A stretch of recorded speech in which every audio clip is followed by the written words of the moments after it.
तो दोस्तों आज हम फिर से आपके लिए लेकर आए हैं देश दुनिया की सभी ताजा बड़ी खबरें। फटाफट एक एक कर विस्तार से आज आपको बताएंगे, तो वीडियो को अंत तक जरूर देखें। दोस्तों वीडियो बनाने में हमें काफी मेहनत लगी है, तो वीडियो को दिल से लाइक कर दीजिए। दोस्तों पहली खबर में आपको बता दें कि अंध भक्तों को झटका देकर अगले महीने पाकिस्तान जाएंगे प्रधानमंत्री मोदी। इमरान खान से इस्लामाबाद में करेंगे बातचीत। वहीं आपको बताएंगे दोस्तों की उत्तर प्रदेश में असुद्दीन ओवैसी की जान को खतरा। असुद्दीन ओवैसी की कार पर मेरठ में फायरिंग, बाल बाल बचे ओवैसी। वहीं आपको बताएंगे दोस्तों की एनआरसी में नाम होने के बाद भी नाइता साबित करने को मजबूर, असम के बुजुर्ग ने की आत्महत्या, अंध भक्तों को झटका।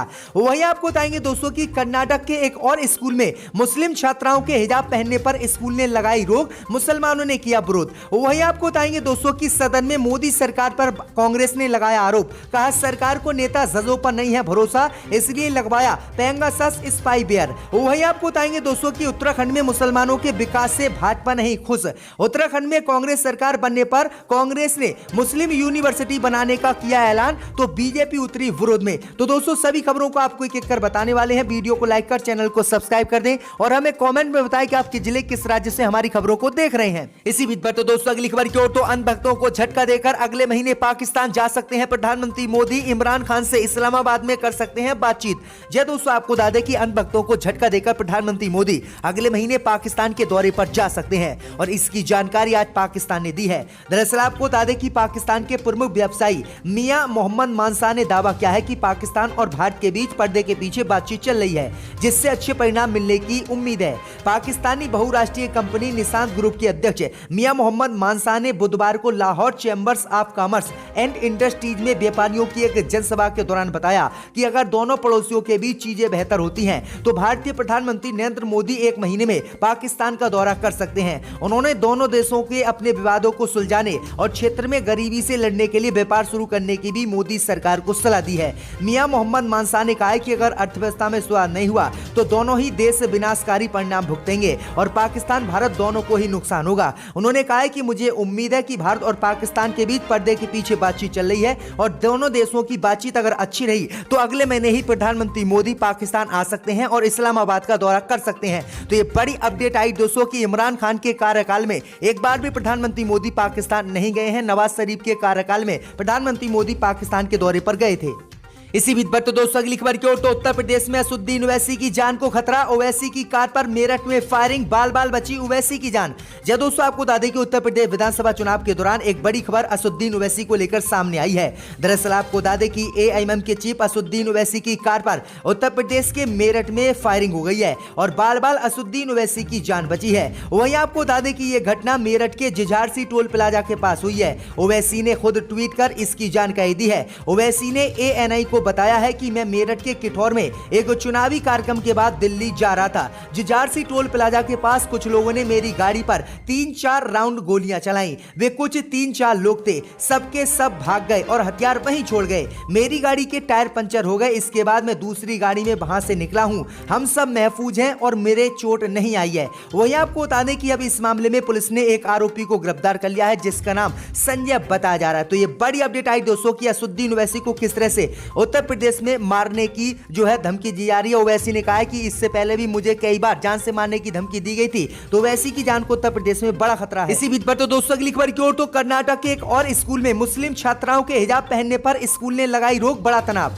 जय दोस्तों आपको बता दें कि कर्नाटक के उडुपी में हिजाब पहनने वाली छात्राओं को एंट्री ना देने का मामला एक और कॉलेज में सामने आया है। कुंडापुर के भंडारकर कॉलेज प्रशासन ने उन छात्राओं को गेट पर रोक दिया जो हिजाब पहनकर मुस्लिम छात्राएं स्कूल आई थी। इस दौरान छात्राओं की ओर से अपनी बात रखी गई, लेकिन कॉलेज कर्मचारियों ने इसे नियम के खिलाफ बताते हुए उनको गेट के भीतर नहीं जाने दिया। उडुपी से करीब 40 किलोमीटर दूर कुंडापुर के भंडारकर कॉलेज में बुधवार को हिजाब पहनकर मुस्लिम छात्राएं कॉलेज में पहुंची थी, लेकिन कॉलेज में मुस्लिम छात्राओं को प्रशासन ने रोक दिया और अंदर नहीं घुसने दिया। मामले को लेकर कुंडापुर विधायक हालदी श्रीनिवास से टीवी कॉलेज पहुंच गए। विधायक की मौजूदगी में कॉलेज के अधिकारियों और छात्रों के बीच बैठक हुई, लेकिन कॉलेज ने हिजाब पहनने की इजाजत नहीं दी, जिसके बाद मीटिंग भी बेनतीजा रही। तो वहीं आपको बता दें इससे पहले भी कर्नाटक के कई स्कूलों में मुस्लिम छात्राओं के हिजाब पहनने पर रोक लगाई गई थी और सरकार ने भी इसका आदेश जारी किया था कि किसी भी मुस्लिम छात्रा को स्कूल में हिजाब पहनकर नहीं आने दिया जाएगा। तो ये बड़ी अपडेट आई दोस्तों की कर्नाटक सरकार किस तरह से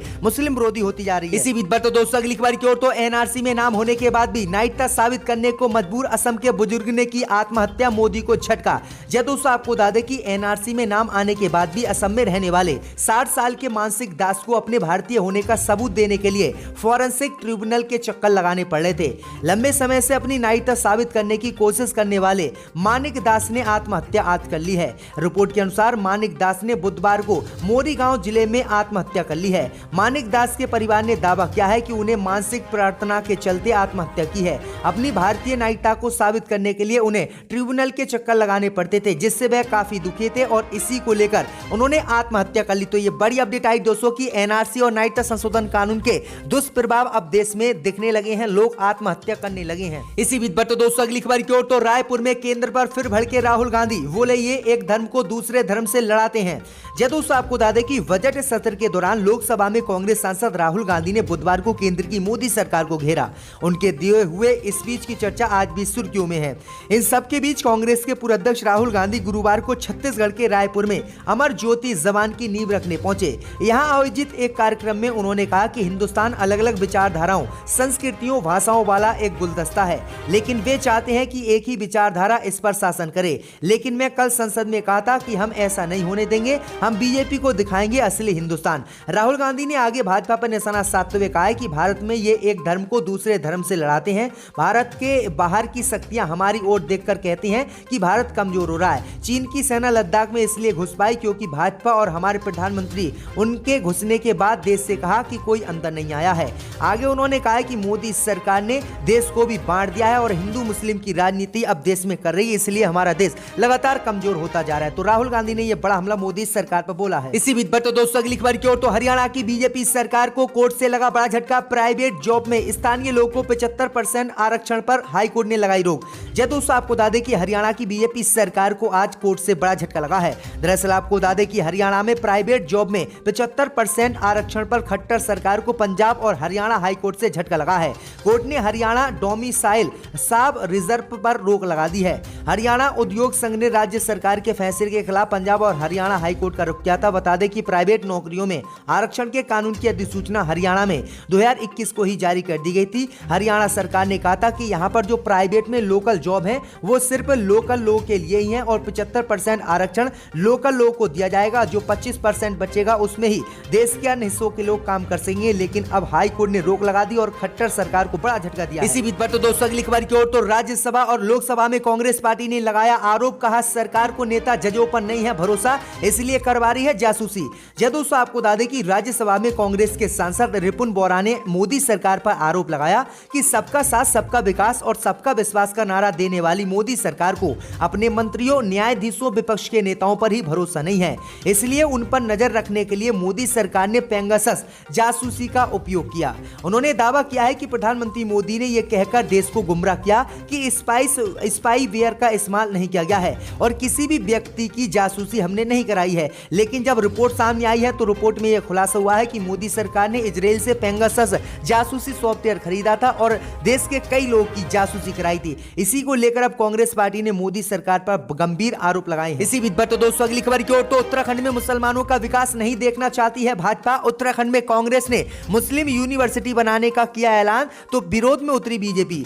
दोस्तों आपको बता दें कि उत्तराखंड में इस समय विधानसभा का चुनाव जल्दी होना है, लेकिन आपको बता दें कि उत्तराखंड में कांग्रेस पार्टी ने मुसलमानों को शिक्षित करने के लिए, मुसलमानों के विकास के लिए उत्तराखंड में कांग्रेस सरकार बनने पर मुस्लिम यूनिवर्सिटी उत्तराखंड में बनाने का दावा किया था। लेकिन आपको बता दें कि कांग्रेस पार्टी के इसी दावे से अब भाजपा नाराज हो गई है और मुसलमानों के विकास से किस तरह से बीजेपी के नेताओं को जलन है, इस बात का आज से ही आप अनुमान लगा सकते हैं कि कांग्रेस पार्टी ने जहां उत्तराखंड में कांग्रेस की सरकार बनने पर उत्तराखंड में मुस्लिम यूनिवर्सिटी बनाने का ऐलान किया, तो भाजपा भी इसके विरोध में उतर आई है और भाजपा ने इसे धार्मिक तुष्टीकरण का बयान दिया है। यानी मुसलमानों के लिए अगर कोई पार्टी कुछ करती है तो ये लोग किस तरह से विरोध कर रहे हैं और खुद तो कुछ करते मुसलमानों के लिए बीजेपी वाले हैं नहीं। तो ये बड़ी अपडेट आ रही दोस्तों कि उत्तराखंड में मुस्लिम यूनिवर्सिटी को लेकर बीजेपी विरोध कर रही है। इसी बीच पर तो दोस्तों अगली खबर की ओर, तो टीएमसी सांसद का बीजेपी पर हमला, बोली लोकसभा में बोलने जा रही हूं, गौमूत्र पीकर बैठे भाजपाई। दोस्तों आपको बता दें कि टीएमसी की सांसद महुआ मोइत्रा अपने तेज तर्रार भाषणों के लिए जानी जाती हैं। वे सदन में लगातार बीजेपी पर तीखे हमले बोलती आई हैं। सांसद महुआ मोइत्रा आज लोक लोकसभा में बोलने वाली हैं। महुआ ने इससे पहले संकेत दिया है कि वे आज सदन में क्या बोलने वाली हैं। महुआ मोइत्रा गुरुवार शाम को लोकसभा में राष्ट्रपति के अभिभाषण के लिए धन्यवाद प्रस्ताव पर अपनी बात रखेंगी। सदन में बोलने से पहले टीएमसी सांसद ने ट्वीट किया और कहा कि मैं आज शाम को राष्ट्रपति के अभिभाषण पर लोकसभा में बोलने जा रही हूं। मैं सिर्फ इतना कहना चाहूंगी कि बीजेपी की हैकलर टीम खुद को तैयार रख ले। उन्होंने आगे लिखा कि गौमूत्र की डोज भी पीकर आए। तो ये बड़ी अपडेट आई दोस्तों, बड़ा हमला जो है इन्होंने बोला। कौन उस वक्त यहाँ बैठा था वो अक्लमंद जानते हैं।